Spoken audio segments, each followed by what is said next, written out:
ये कहानी इस गली में रहने वालों की है, यानी कि हमारी, जो जिंदगी अपनी शर्तों और उसूलों पर जीते हैं। वेल हेलो गाइस, कहानी की शुरुआत में दिखाया जाता है कि सरोज नाम का एक लड़का है जिसे टीचर्स ने सजा दी हुई है, जहां पे वह घुटनों के बल बैठा हुआ है और उसके हाथों में पानी से भरी हुई बाल्टी है जिसे उसने ऊपर की तरफ उठा के रखी है। तब टीचर्स उससे पूछते हैं कि तुम लोगों ने एक्स्ट्रा क्लासेस क्यों नहीं ली। तब सरोज कहता है क्योंकि वह कंपल्सरी नहीं है। जिसके बाद टीचर्स कहते हैं कि हाँ तुम ऐसा करोगे ना, क्योंकि जब तुम लोग फेल हो जाओगे तब तुम लोगों को पता चलेगा। जिसके बाद सरोज को थोड़ा सा बुरा लगता है और वह पानी से भरी हुई बाल्टी अपने सिर पे गिरा लेता है। तब टीचर्स कहते हैं कि तुमने ये जानबूझ की है ना। तब सरोज कहता है कि नहीं, मेरे हाथ दर्द करने लगे थे और मैं मजबूर हो गया, इसलिए यह गलती से गिर गया। जिसके बाद टीचर कहते हैं कि हाँ, और मैं कर भी क्या सकता हूँ, यहाँ से अभी कभी निकल जाओ वरना मैं तुम्हें नहीं छोड़ूंगा। उसके बाद हमें सीन दिखाया जाता है लंच टाइम का, जहाँ पे एक लड़की अपने सहेलियों से कह रही है कि यह लड़का हमेशा अकेले ही रहता है और इसकी यही बातें मुझे काफ़ी अच्छी लगती है। यह हमेशा एटीट्यूड में ही रहता है और इसका कोई फ्रेंड भी नहीं है। इसके बाद जब सूरज सेफ्टी बॉक्स में अपना सामान रख रहा होता है तभी वह लड़की उसके सामने गिफ्ट लेके जाती है। जिसके बाद वह लड़की से कहती है कि यह गिफ्ट तुम्हारे लिए, तुम पुलिस यूनिवर्सिटी में अपना नाम लिखवाने वाले हो ना। तब सूरज कहता है कि हाँ। उसके बाद वह लड़की कहती है कि यह गिफ्ट मैंने तुम्हारे लिए लेके आई हूँ क्योंकि मुझे लगता है कि तुम्हें इसकी ज़रूरत होगी। तब सूरज बिना कुछ कहे वहाँ से चला जाता है। जिसके बाद उस लड़की की सहेलियाँ कहने लगती है कि यह काफ़ी एटीट्यूड दिखाता है। वह लड़की कहती है कि मुझे इसकी यही बातें तो पसंद आती है। उसके बाद सूरज स्कूल से चला जाता है और वह जब ट्रेन पकड़ने के लिए स्टेज से नीचे उतर रहा होता है तभी वहाँ पे वह देखता है कि सोना को एक भिखारी ने हाथ पकड़ लिया है। इसके बाद भिखारी उसे कुछ पैसे मांग रहा है और वह कहता है कि मुझे भूख लगी हुई है, प्लीज़ मुझे कुछ दो। जिसके बाद सोना उसे धक्का देकर वहाँ से चली जाती है। तब सूरज उसके पीछे आता है और उससे कहता है कि तुम्हें उस भिखारी से माफ़ी मांगनी चाहिए। टूना कहती है कि हाँ, इंसान हो ना, इंसानियत तो दिखाओगे ही ना। उसने मेरा हाथ पकड़ा इसलिए मैंने हाथ छुड़ाने के उसे धक्का दिया। अगर तुम्हें उसकी मदद करने की इतनी ही शौक है तो जाकर तुम खुद उसकी मदद करो। और इतना कहने के बाद सोना वहाँ से चली जाती है। जिसके बाद सरोज उसे देखता ही रह जाता है। उसके बाद हमें सरोज के डैड का सीन यानी कि मिस्टर पार्क का सीन दिखाया जाता है, जहाँ पे मिस कैन गाड़ी से उतरती है तब वो उनके पास जाते हैं। तब मिस कैन उनसे पूछती है कि क्या आप इन दिनों शिफ्ट हो रहे हो। तब मिस्टर पार्क कहते हैं कि हाँ मैं इन दिनों शिफ्ट हो रहा हूँ और मैंने सरोज का भी एडमिशन कहीं अलग करवा दिया है। जिसके बाद मिस कैन कहती है कि हाँ, जहाँ पे आपने सरोज का एडमिशन करवाया वहाँ पे हमारे चेयरमैन का बेटा भी जाता है। तब मिस्टर पार्क कहते हैं कि ओह, तब तो अच्छी बात है। फिर मिस कैन बताती है कि हमारी जो कंपनी अनाथालय को रिस्पॉन्स कर रही थी वो अब नहीं करेगी क्योंकि हमारी कंपनी सिर्फ और सिर्फ राजनीति के लिए सभी काम कर रही थी। इसके बाद मिस्टर पार्क कहते हैं कि मुझे पता था यही होने वाला है, उन लोगों को तो किसी के बारे में कोई फिक्र है ही नहीं। उसके बाद हमें दिखाया जाता है कि मिस्टर पार्क सरोज को लेकर कार में जा रहे हैं, जहाँ पे वह कहते हैं कि तुम्हारे एडमिशन का क्या हुआ।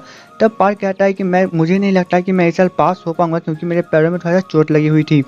जिसके बाद मिस्टर पार्क कहते हैं कि तुम्हारा एडमिशन जिस स्कूल में हुआ है वहाँ पे हमारे चेयरमैन का बेटा भी जाता है और तुम उससे थोड़ी सी अच्छी सी दोस्ती बना के रखना। तब सरोज कहता है कि हाँ, चेयरमैन का बेटा है ना। जहाँ पे सुना डॉक्टर भी मिस्टर पार्क के पास आती है। तब सरोज देखता है कि सुना यहाँ पे है। जिसके बाद सरोज बिना कुछ कहे वहाँ से चला जाता है। तब मिस्टर पार्क सुना को बताते हैं कि यही मेरा बेटा है और इसकी आदतों से मुझे काफ़ी ज़्यादा परेशानी होती है क्योंकि यह लोगों से तालमेल बना के नहीं रखता है और यह हमेशा अकेले ही रहना चाहता है। उसके बाद जब सरोज कपड़ों को पसार रहा होता है तब सोना उसके पास जाती है और वह कहती है कि क्या हाल चाल है। तब सरोज कुछ नहीं बोलता है। तब सोना कहती है कि मैं तुमसे बातें करनी आई हूँ और तुम मुझे अपना एटीट्यूड दिखा रहे हो। तब सरोज कहता है कि मुझे पता है कि तुम मुझसे दोस्ती क्यों करना चाहती हो। तब सोना कहती है कि हाँ, क्योंकि तुम मिस्टर पार्क के बेटे हो। उसके बाद सरोज उसकी तरफ कपड़ों को झाड़ने लगता है, जिससे सोना कहती है कि तुमने ये जानबूझ के किया है ना। तब सरोज कहता है कि मुझे तो सिर्फ ये झाड़नी थी, मुझे नहीं पता था कि तुम वहाँ पे खड़ी हो। उसके बाद हमें अगले दिन का सीन दिखाया जाता है, जहाँ पे सूरज अपने डैड के साथ बैठ के नाश्ता कर रहा है और वह स्कूल के लिए चला जाता है। जब वह बस स्टॉप पे पहुँचता है तब वहाँ पे वह सोना को देखता है, लेकिन वह बस स्टॉप के सामने ना जाके कुछ दूरी पे खड़ा हो जाता है। जिसके बाद वहाँ पे जेंग्यून कार में आता है। तब वह सोना को कहता है कि तुम मेरे साथ चलो, ये बहुत अच्छी कार है।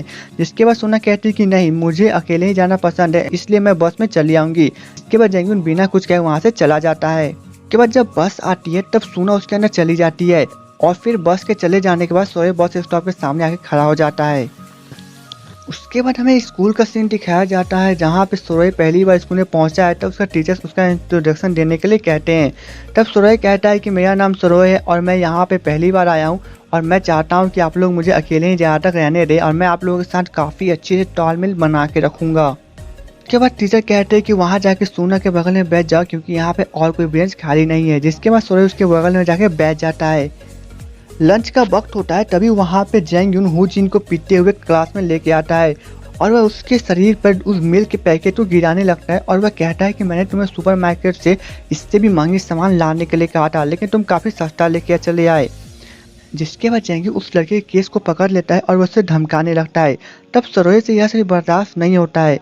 तब सोना कहती है कि चुपचाप यहीं बैठे रहो और यहीं पे यह सब देखते रहो। तब सरोए कहता है कि यहाँ पे कुछ गलत हो रहा है और मैं इसे बर्दाश्त नहीं कर सकता हूँ। तब जैंगू कहता है कि तुम यहाँ पे नए लड़के हो ना, तुम मुझे नहीं जानते हो, यह स्कूल मेरा है। तभी वहाँ पे टीचर चले आते और वह कहते हैं कि सभी बच्चे अपने अपने सीट पे बैठ जाओ। तब सरोए कहता है कि क्या टीचर्स आप इसे रोकोगे नहीं। जिसके बाद टीचर कहते हैं कि चुपचाप अपने सीट पे बैठ जाओ और अपना काम पे ध्यान दो। उसके बाद जैंगू अपना नाक को साफ करता है और वह सरोए के साथ में पूछ देता है और वह कहता है कि इस स्कूल में मेरे बाप का राज चलता है। अब इस बार सरोए को काफ़ी जोर से गुस्सा चलाता है और वह जैंगू को एक गुस्सा कसे खींच देता है। उसके बाद हमें मिस्टर पार्क का सीन दिखाया जाता है जहाँ पे वह अपने कंपनी को रिस्पॉन्स कर रहे होते हैं। तभी वहाँ पे एक आदमी आता है। तब वह कहता है कि मिस्टर पार्क अभी के अभी जाके आप मिस्टर डेही से मिलिए। इसके बाद सीन हमें स्कूल का दिखाया जाता है जहाँ पे टीचर सरोए को काफी बुरी तरह से पीट रहे हैं और वहीं पे जैंगी कुर्सी के ऊपर बैठा हुआ है और वह कहता है कि इसने मेरी नाक तोड़ी है, इसे और पीटो। तभी हमें पहली बार मिस्टर डेही का सीन दिखाया जाता है जो कि प्रिंसिपल रूम के अंदर आते हैं और उनके साथ मिस्टर पार्क भी होते हैं। उसके बाद मिस्टर डेही कुर्सी पे जाके बैठ जाते हैं जहाँ पे वह सरोए को कहते हैं कि मेरे बेटे से तुम्हारी लड़ाई पीट हुई है, इसके लिए मैं तुमसे माफी मांगता हूँ।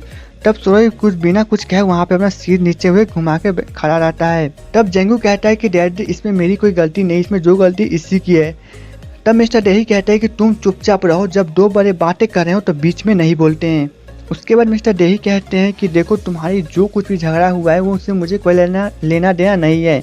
तब वह प्रिंसिपल से पूछते हैं कि प्रिंसिपल आप मुझे बताइए कि अगर मैं इसके लिए कुछ आवाज़ उठाने की कोशिश करूँगा तो क्या हो सकता है। तब प्रिंसिपल कहते हैं कि इससे इसकी गलती के लिए हम इसे स्कूल से निकाल भी सकते हैं और आप इसके ऊपर केस भी कर सकते हैं क्योंकि इसने अपनी बेटी को बहुत बुरी तरह से पीटा है और इसका नाक टूट गया है। उसके बाद मिस्टर डेही कहते हैं कि अगर मैं इसे माफ़ कर दूं तो क्या ये स्कूल में पढ़ सकता है। तब प्रिंसिपल कहते हैं कि हाँ आपकी दया से यहाँ पे पढ़ सकता है। जिसके बाद मिस्टर पार्क अपने सिर को नीचे कर कहते हैं कि आपका बहुत बहुत धन्यवाद। तब मिस्टर डेही कहते हैं कि इंसान को अपनी गलतियों का एहसास होना बहुत ज़्यादा ज़रूरी है। मैं चाहता हूँ कि सरोए तुम अपने घुटनों के बल बैठ के मेरे बेटे से माफ़ी मांगो क्योंकि तुमने बहुत बड़ी गलती की है। उसके बाद सरोए शांत मन से कहता है कि मेरे डैड ने मुझे सिखाया है कि अगर कहीं गलती हो रही हो तो उसे जल्द से जल्द माफ़ी मांगनी चाहिए, लेकिन जहाँ पे हमारी गलती नहीं हो वहाँ पे अपने सिर को हमेशा उठाए रखना चाहिए। तब मिस्टर डेही कहते हैं कि देखिए मिस्टर पार्क आपका बेटा मुझसे जुबान लड़ा रहा है, अपने बेटे को समझाइए, ये मेरे सब्र का बांध तोड़ रहा है। जिसके बाद सरोए कहता है कि कुछ भी हो जाए मैं ऐसा नहीं करूँगा क्योंकि आपके बेटे ने गलती की थी। जिसके बाद मिस्टर डेही कहते हैं देखिए मिस्टर पार्क आपका और मेरा सोच काफ़ी अलग हो चुका है और हम लोग एक साथ काम नहीं कर सकते। तब मिस्टर पार्क की आंखें भर आती है और वे कहते हैं कि सर शाम तक आपको मेरा रिजाइन लेटर मिल जाएगा। जिसके बाद सरोए कहता है कि पापा आप कैसे कर सकते हैं। उसके बाद हमें शाम का सीन दिखाया जाता है जहाँ पे मिस्टर पार्क और सरोए एक साथ बैठे हुए हैं। तब मिस्टर पार्क कहते हैं कि तुम अब 18 साल के हो गए हो और अब तुम स्टूडेंट नहीं रहे, तुम्हें स्कूल से निकाल दिया गया है, इसलिए तुम बैठ के यहाँ शराब पी सकते हो। तब सरोए कहता है कि आपने ऐसा क्यों किया, उसमें आप जानते हो कि उसकी गलती है। तब मिस्टर पार्क कहते हैं कि मैं जानता हूँ लेकिन मेरे पास और कोई चारा नहीं था, तुम चाहते हो कि मैं उनके साथ काम करूँ। उसके बाद सरोए की आंखें भर आती है जहाँ पे वह कहता है कि यह सब मेरी गलती है, मुझे उसके ऊपर हाथ नहीं उठाना चाहिए था, मुझे टीचर को कंप्लेन करनी चाहिए थी। तब मिस्टर पार्क कहता है कि तुमने जो किया वो सही किया और मुझे नहीं लगता कि तुम कहीं पे गलत हो। इधर नेक्स्ट डे जब स्कूल की छुट्टी होती है तब सोना सीढ़ियों से नीचे उतर रही होती है। तभी वह देखती है कि एक ब्लैक कार है जिसका नंबर 777 है। तभी वहाँ पे जेंग्यून चला आता है और वह कहता है कि यह काफ़ी इम्पोर्टेंट कार है और मेरे डैड का काफ़ी ऊंचा पहचान था, इसलिए मैंने इसको नंबर निकालने के लिए ज़्यादा कुछ नहीं करना पड़ा। अगर तुम चाहो तो तुम मेरे साथ चल सकती हो, मैं तुम्हें एक राइड करवा सकता हूँ और घर पे छोड़ सकता हूँ। तब सोना कहती है कि नहीं मुझे इसकी ज़रूरत नहीं है और मुझे यह कार पसंद भी नहीं है। और इतना कहने के बाद सोना वहाँ से चली जाती है। उसके बाद रात को सोना मिस्टर पार्क से मिलती है जहाँ पे वो उनसे पूछती है कि आपने मेरे सारे फीस को क्यों भरे। जिसके बाद मिस्टर पार्क कहते हैं कि मेरे पास काफ़ी ज़्यादा पैसे थे और मैंने सोचा कि कहीं जाए इन्वेस्ट करने से अच्छा मैं तुम्हारी उस पढ़ाई में इन्वेस्ट कर दूं और हाँ 10 साल बाद मैं उनसे 10 गुना लूँगा। जिसके बाद सोना कहती है कि हाँ मैं पक्का मेहनत करके आपको लौटा दूंगी। इधर मिसेस कैन मिस्टर डेही से मिलने जाती है जहाँ भी वो उन्हें कहती है कि आपने मिस्टर पार्क को क्यों निकाला, आप जानते हो कि वे सबसे ईमानदार कर्मचारी थे। जिसके बाद मिस्टर देही कहते हैं कि आपके डैड ने और मैंने साथ में मिलकर यह बिजनेस खड़ा किया है और आप मेरी बेटी की उम्र के हो और आप चाहते हो कि आप मेरे फैसले पर सवाल उठाएं। जिसके बाद मिसेस कैंट कुछ नहीं बोलती है और वहाँ चुपचाप बैठी रहती है। अगले दिन जब सीना स्कूल जाने के लिए बस में चढ़ती है तब उसे याद आता है कि आईडी कार्ड घर पे ही छोड़ दिया है। जिसके बाद वह बस उठाती है और वह दौड़ने लगती है। तभी उसे रास्ते में सुरई मिलता है जो कि जॉगिंग कर रहा होता है। उस सुरई उसे दौड़ते हुए पूछता है कि तुम कहाँ जा रही हो। तब सोना उसे कहती है कि मैंने अपना आईडी कार्ड घर पे ही छोड़ दिया है, अगर मैं आईडी कार्ड लेके परीक्षा में नहीं पहुंची तो वे लोग मुझे परीक्षा नहीं देने देंगे।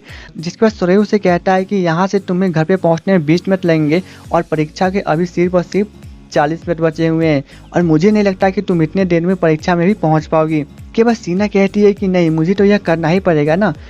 उसके बाद सरोए उसके साथ दौड़ने लगता है और उसका हौसला बढ़ाता है। रास्ते में सीना दौड़ती दौड़ती थक भी जाती है। तभी सरोए उसे कहता है कि हम पहुंच गए, जल्दी करो। जिसके बाद सीना फिर से दौड़ना शुरू कर देती है। उसके बाद जब वे दोनों स्कूल पहुंचते हैं तब सरोए उसे ऑल द बेस्ट कहता है और कहता है कि जाओ अच्छे से परीक्षा देना।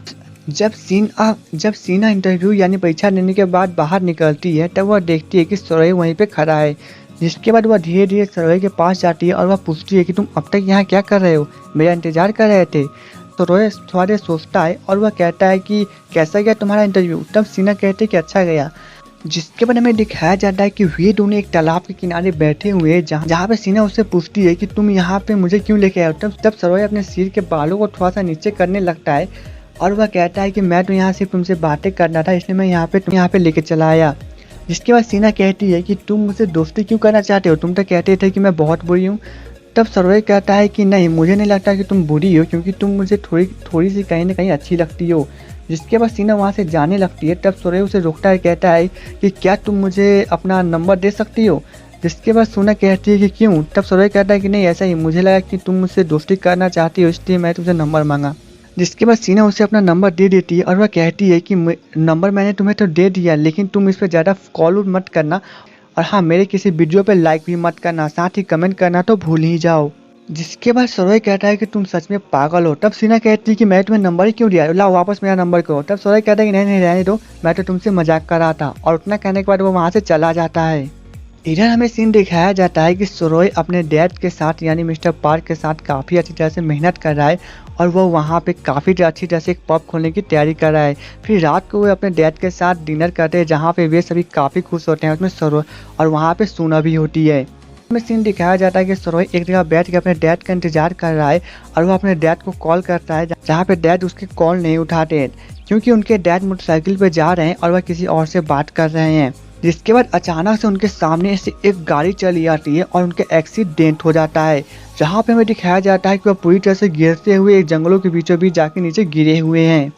उसके बाद हमें सरोए का सीन दिखाया जाता है जहाँ पे सरोए काफ़ी ज़्यादा टेंशन में है और हमें बैकग्राउंड में साउंड सुनाया जाता है कि उस रात के बाद मेरे डैड कभी लौट के नहीं आए। नेक्स्ट सीन में हम लोग देखते हैं कि सरोए अपने डैड के फ़ोटो के सामने बैठा हुआ है और वह काफ़ी ज़्यादा उदास है और वह सिर्फ फ़ोटो को ही देखे जा रहा है।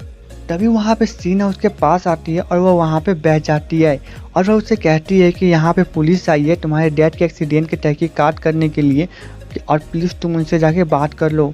जहाँ पे जब सरोए पुलिस से मिलने जाता है तब वह पुलिस अफसर कहता है कि मैं हूँ डिटेक्टिव बो योहान और सस्पेक्ट ने सरेंडर कर दिया है और सस्पेक्ट चाहता है कि तुम इस मामले के बारे में उसे समझौता कर लो। तब सरोए उस फाइल को लेता है और वह नीचे की तरफ बैठ जाता है और वह कहता है कि वे लोग चाहते हैं कि मैं अपने डैड का समझौता करूँ। तब मिस्टर बोयहान कहते हैं कि मैं तुमसे बाद में मिलता हूँ और इतना कहने के बाद वो वहाँ से चले जाते हैं। इधर सरोए रोने लगता है। उसके बाद जब सोना उस फाइल में गिरे हुए फोटो को देखती है तब वह देखती है यह तो 777 नंबर की कार है जो कि जंग योन की है।